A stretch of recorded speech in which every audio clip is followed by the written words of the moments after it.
Hey everybody, and welcome back to the Level Up Podcast. Welcome. Hey everybody, this is episode 6, and today we're diving into a deep into a topic that affects pretty much every one of us out there. Yep. Whether you're a business owner, creator, or somebody who's just trying to survive the algorithm. Yep. Today's episode is called The Good, the Bad, and the Ugly of Social Media. We've got 7 loaded questions that explore everything from how social media can help you build your brand to basically how it could absolutely wreck your reputation in a matter of hours. Oh, and we're not holding back at all. No. Lots of good content out there this week. So we've got a true story involving a CEO, a Coldplay concert, and a Jumbotron moment gone viral. I'm pretty sure you've probably heard about it. And sorry, there's a technical difficulty. Let's get into it. Okay. So the 7 questions, the good, the bad, and the ugly. So the good. Why is it important to be on social media today, both personally and professionally? Okay. I guess let me jump into this one. And you and I have been basically talking about this now for probably, I'd say, roughly around 3 to 4 years, especially during COVID when everything shut down and literally we had no clients. And, you know, there was so many other things we could have gotten into at the time. I mean, everything was sort of fresh and just opening up. And I said, no, this is definitely where you want to stay because there were so many massive changes in COVID, right? Like, I mean, companies displaced, people moved, they changed cities, they changed jobs, everything changed. I doubt there was really, other than the very large corporations, and even them, during COVID, they actually did a lot to basically get their companies automated through tech. So nothing was the same for them, how they operated after everything opened up either. So social media provided a landscape in which I call it basically the new tech, the tech way of networking. You do it through the computer. You basically have to be on social media, letting people know what your brand represents, what you stand for, who you are, so they can get a sense of whether or not they want to do business with you. And this has been developing for years now. Yeah. Now it is so prevalent. Exactly. And yeah, I think it's just a way to get your personal brand out there as well. So. Well, I mean, considering that the age of the influencers, I mean, even though it has evolved now, they're actually looking for brands they've got an actual person. It used to be it was enough to basically just be a brand and hire on influencers and then have them pitch your product. Today, they want a face to the organization, and the reason for that is they want to basically trust someone. Yeah. It's very, we were having this conversation, I think maybe about, 2 months ago, and I said to you, you cannot lie on the internet. No. You absolutely cannot lie on the internet. I mean, if you're going to tell a lie, it's going to come back and bite you in the butt because everything's time-stamped, everything is verifiable, your digital footprint goes way back. So, like, lying is, like, literally shooting yourself in the foot. Yeah. So, and I see some organizations that come up with the most grandiose stories that are just untrue. Yeah. And then, sure enough, a couple months later, so sometimes a lot quicker, the truth comes out. And that brand is dead as a result of that. So, it's one way to basically, social media keeps you honest. Hopefully it does anyway if you're smart. Yeah, that's the best way to go for sure. Yeah. So the next question, sorry about that, is how can social media actually level up your business or career if you use it strategically? Okay, so I'll answer this one. And in my experience for social media, and we've had some some fairly good success stories over the years with certain companies, not all of them. It goes back to a blog we wrote, and I see a lot of that today. I see a lot of this is that someone will start a company or a team will start a company, and they're not likable. Okay, you literally have to be able to engage people. If people don't like you or find you appealing or find anything interesting about you, they're not going to want to do business with you. It's that simple. And so social media is your opportunity to really put your best foot forward, show who you are, show why people should actually engage with you. Most importantly, though, and what I've noticed over the years while we were doing social media, is a large part of the success or failure depends on your consistency, right? Yeah, definitely. Yeah, you have to stay at it. You have to literally it has to become part of, it's like brushing your teeth or taking a shower in the morning, you know? Posting should just be an extension of what you do on a day-to-day basis. It's become like an appendage, social media. It's part of who you are. Yeah. It's also a way to build community, and you just said the magic C word. Yeah, that's what it is. That's what social media is. It is community. Yeah. Right. It is community. You absolutely have to engage people and bring them in to your sphere and make them part of who you are. Yeah, and let them understand that that's what your brand is about. That's what your business is about. Yeah, people don't just want to buy things. They want to belong to something. They want to feel like they're actually, making 100%. A difference and that they belong, as opposed to just selling something. Don't tell me what I need. Tell me why I need it. How's that going to basically improve my life? Those are the experiences people are looking for today. Okay, and question 3 comes under the bad section. Okay. So, what are the biggest follies or missteps people seem to make on social media? Lying. Yep. Lying, untruth. Yeah. It's better to basically tell a lie that is probably not going to, gaslighting. For instance, it's still lying, but if you take ownership of what you are, who you are, what you did, how you did it, the slip up or whatever, what people are going to say is, well, he's human. Yeah. Right? Yep. If you're unwilling... Just made a mistake. You made a mistake, which is, as humans, we're fallible, right? It's part of our DNA to make mistakes. It's just when the person who's not able or willing to accept accountability, what you're actually saying is that if I screw up, I'm not gonna own it. That's literally what you're saying. Or I'm actually, in order to not screw up, I'm gonna tell you an untruth. But by the time you realize, the shortfall, I'll be long gone. That's what I'm hearing if somebody is basically being dishonest on the internet. So that's the number one thing. I think people will accept you for being human and making mistakes, but it's just when you try to cover it up or talk your way out of it. What do you think? I agree with what you just mentioned. I think another thing that we see too often on the internet is people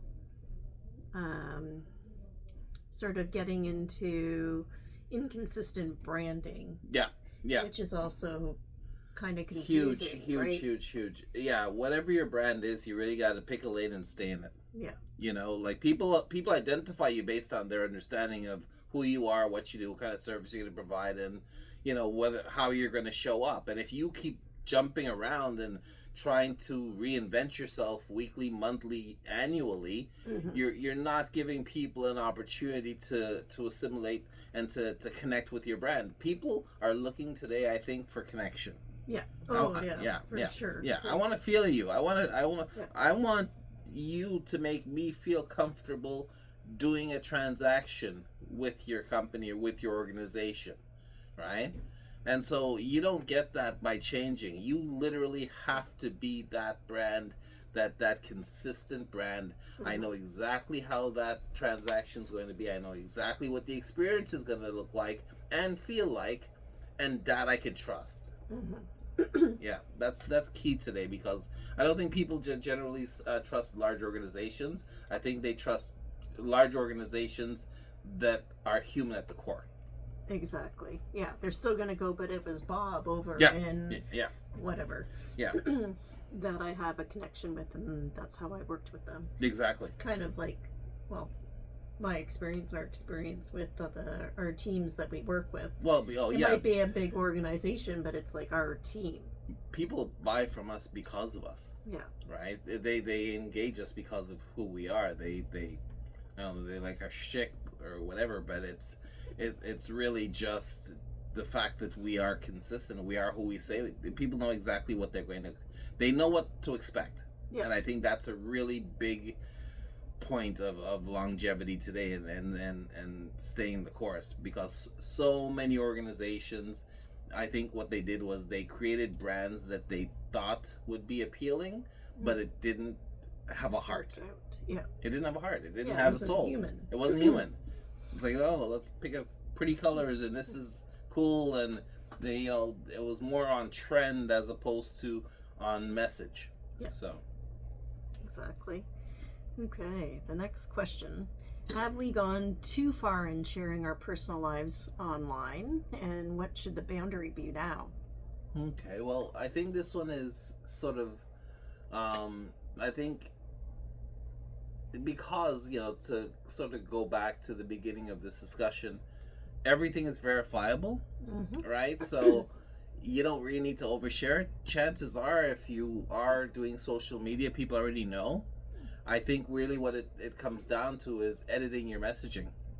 So if you're a business owner, I think you want to basically just put out what sort of experience and who you are, and so, because basically people are judging your overall offer by what they perceive you to be. So if you're sharing stuff of you, you know maybe at the bar, till 3 in the morning, you're going to attract a certain type of client.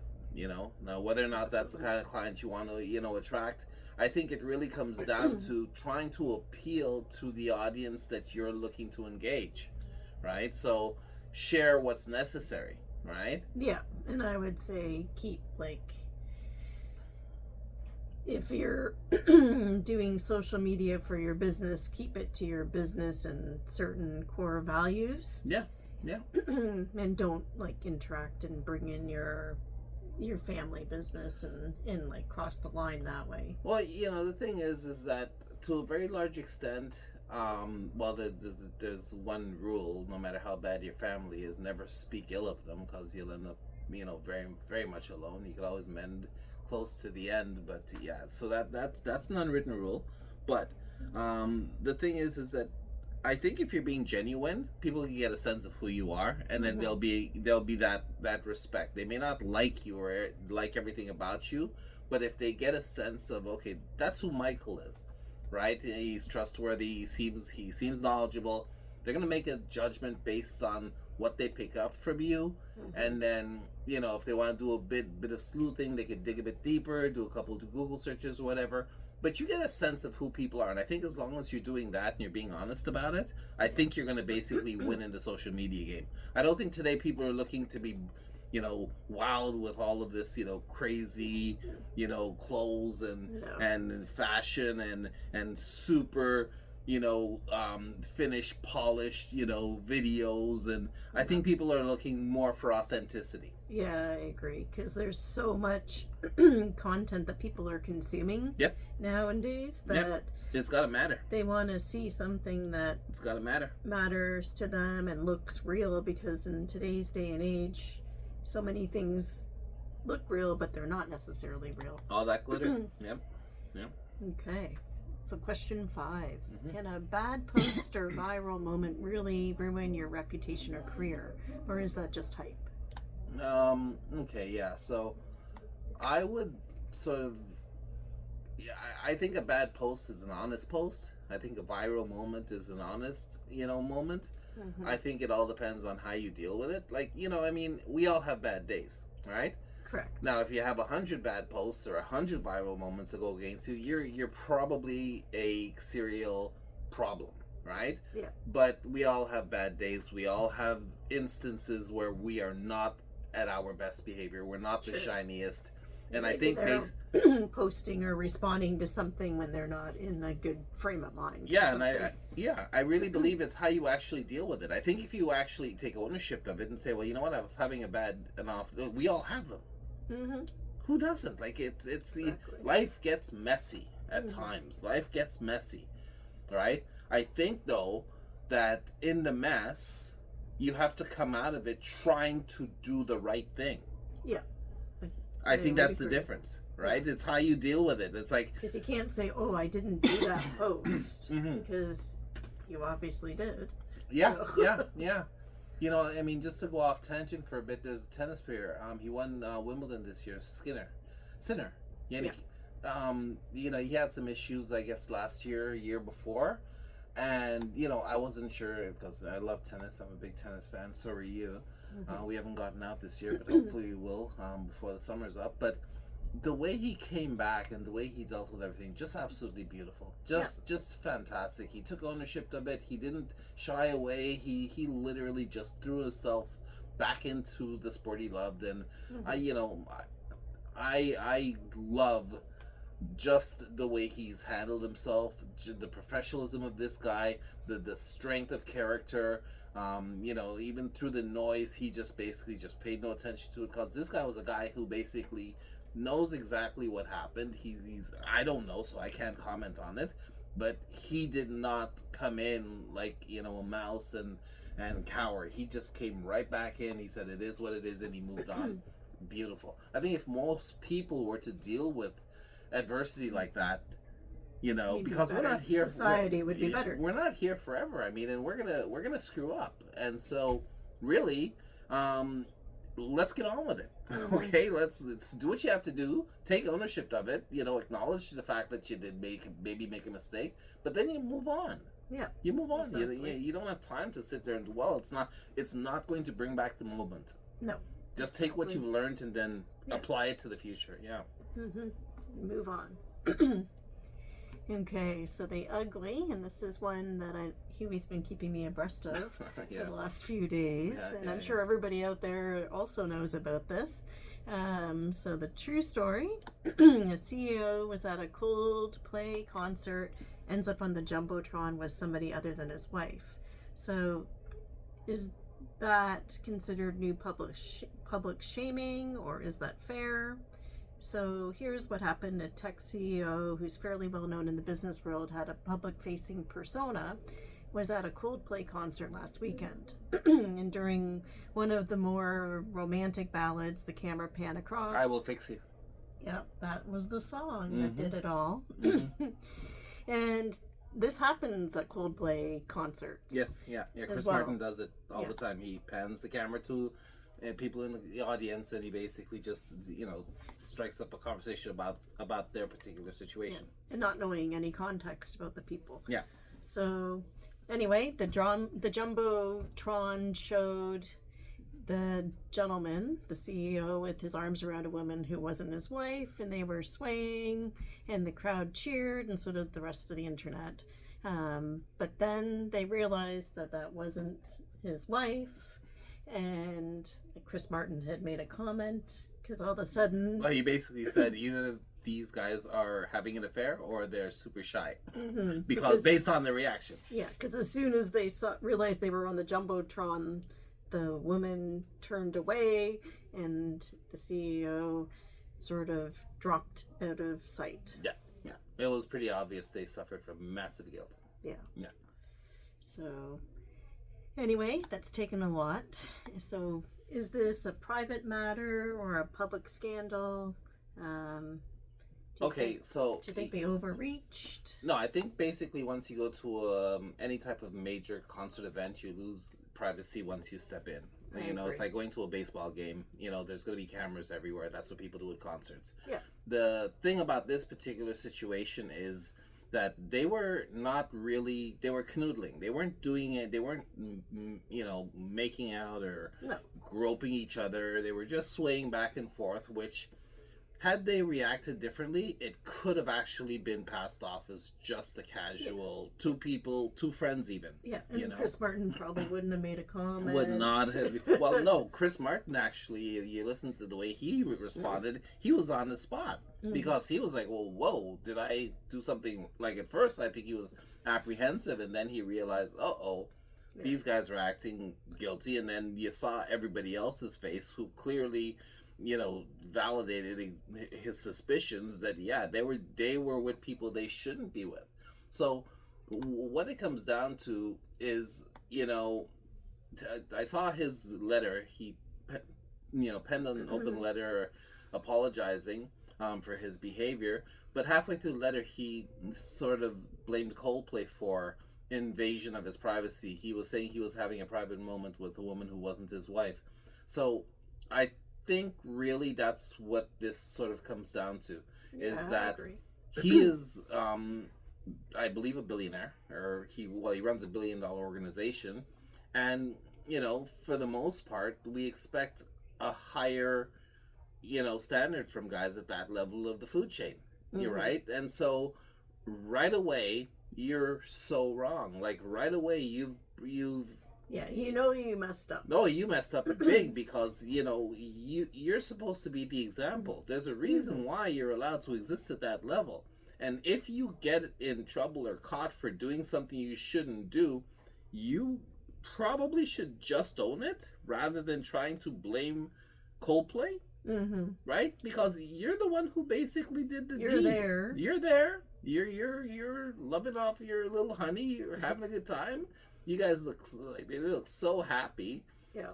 But they were in a public setting. They were in a public setting. They were they were caught on the Jumbotron. They were caught on Kiss Cam. So when that happens, you either kiss or you do what they did. And they did what they did, and unfortunately for them, it is viral. You called it viral. This is beyond viral. Yeah. I thought it would have got less and less. No. That is not what's happened on the internet. Every single news outlet, every website, I've never seen anything like that. No. And so the thing is, and unfortunately, I mentioned this to you before our podcast, is that people love to see billionaires fall. True. He provided the knife. He provided the gun. Yeah. He did this to himself. Yeah. Unfortunately, if you're in a clandestine relationship, then it's not supposed to be brought to light. I'm sure he's got an expense account. He should have just rented a hotel room, like if that's the situation, But I mean, I don't know the particulars of exactly what ended Maybe up they there. both really love Coldplay. Well, I love Coldplay. They really wanted to go and see it together. Well, I love Coldplay, but if I was married and I was, choosing to basically have, some kind of, I don't know, what side hustle, side piece or whatever, or just a girlfriend on the side, I certainly wouldn't. I would think perhaps, and it's not the cheating, but perhaps this would be embarrassing to my wife, who doesn't deserve that. If I want to be an idiot and I want to have I agree. An affair or whatever, I should be the only ones paying for, my indiscretion. This poor woman has been humiliated. Yeah. Oh yeah, it's not going away. No, this is not going away, and this is everybody knows. I mean, you think, okay, go buy an island, but the people who are bringing you fresh fruit and dairy in the morning would be like, oh, aren't you that guy on YouTube or on Instagram? So yeah, he's done. He's done. In a good way, though. That topic, that area? Yeah, we're gonna have to have a whole. We should actually designate a whole podcast to that. That is just insane. I know. Yeah, you gotta love Chris Martin too. He's just he should get his own episode of Cheaters. Okay. On that note, we'll go to the last question. So, if you could wave a magic wand and change one thing about social media tomorrow, what would that be? Social media, I think the way it is now, it's more authentic than it's ever been. I actually quite enjoy social media now because I think people aren't trying as hard. Mm-hmm. Um, there's a few people who are just they just come on and they speak very matter of factly, right? Yeah, I see more of that coming out now. Yeah, and I Whereas absolutely before love it. it was very commercial and everything, excuse me, was planned to the last letter of the T when they were doing everything. So But it was just artificial. even the thing, I mean, I know it's supposed to be something that will change, but the thing that I really enjoy about social media right now is the last story we just covered with the CEO of Astronomer. There's so many different people, like all walks of life, all sort of broadcast journalists are talking about this story Yeah. in their own way. Yeah. Like everybody is basically just making it theirs, and I think that's the beauty of social media is that today it's very real, it's very authentic. Yeah. And it's very matter of fact. Like it's like a community of people. Before it was like, well, that messaging over there is a bit fancy, well, that's a bit too cultural for me, or that's a bit too bland for me. Today it's almost like it's just people commenting on the same thing in their own way, and we're all laughing together. Unfortunately for Mr. Andy Bryan's, it's at his expense. I feel bad for the guy. Yeah. But everybody's just having a full-on laugh, and I think social media is in a good place. I wouldn't change a thing about it right now. I think it's just, I want to see more people get involved in it and just start promoting their businesses rather than, sort of like trying to go back to the way things were before or hoping that it will go back. I think today, when the more people are out there actually doing whatever, promoting and doing social media, like I get to say, well, oh, I connect with people every day. It's like, oh, you're doing that. That's really cool. Oh, and I think I know somebody. So it's almost like you're bringing all of these people together, more out of necessity to a large extent today, but definitely people are engaging with one another, and way more so than even before COVID. Because before it was like, well, I'm only going to connect with my network, with who I know. But now you can connect with anybody anywhere in the world. Yeah. Take my words. Exactly. Yeah, so that's really, no, I think I'm curious to know where it's going to be over the next 3 to 5 years. Yeah. The only thing that I find a little annoying on social media posts and stuff is that sometimes there's a lot of like fake comments. Yeah. You're just bots and stuff like that. Well, the thing too about comments you have to remember is a lot of people will go just to read the comments. And really, it's if you don't pay attention to the comments, you don't take them literally. But if you want a good laugh, because I mean, my idea of I don't leave comments. I leave if I like something. I generally would leave emojis. I don't get emotionally involved in anyone's shtick enough to basically leave a hate or leave a bad. So I'm not going to basically comment on somebody else's experience who I've never broke bread with. It just doesn't make any sense. But I'll see some comments in there, and people will be full on having an argument, having discussions about people they do not know. Yeah, and they're so invested. They're so invested, and I get it. I know basically this is probably the closest thing they'll get to basically communicating with these people, but it is so. It's sad. It really is. It's just like these people, they don't know you. They don't care to know you. And you really should basically, make a bigger effort to go out there and connect with people who want to value your opinion. So I look at it for the comic relief. Yeah. Yeah. And there's a lot of humor in that. Yeah, I always try to get you on there, but you got better things to do. No, I don't have time to read the comments, so not too much of them. Don't be hating. No, I'm not hating at all. It's good fun. Yeah, exactly. Okay, so I think we're wrapping up for today's episode. It went by really quick this week. Nice, yeah. Right? We got to try to shorten it down. The first one was like 45 minutes, and Yeah. Getting better. Yeah, we're getting better. So whether you love it or you hate it or have a love-hate relationship with it, social media is here to stay. Yeah, it's not going anywhere. No. So we hope today's episode gave you some insight and maybe made you think twice before hitting post. Yes, and if you decide to go to a Coldplay concert, make sure you bring your wife and not your girlfriend, because they have kiss cam. Exactly. And don't forget to follow the Level Up Podcast on Instagram and Spotify. What up? And leave us a review if you liked our episode today. Absolutely, yeah, for sure. We love the feedback. Exactly. Thanks, guys. It can only get better. So, oh, by the way, this morning on Dee's balcony, we saw a hawk. yeah, it was pretty incredible, Yeah, actually. yeah. So we named her Princess Leia. Yeah. Yeah, She was amazing. beautiful. She's beautiful. Check our Instagram. Yeah. Yeah. For sure. So thanks for listening. Thanks, guys. And we'll see you next week. Have a great weekend. Okay, take care. Bye.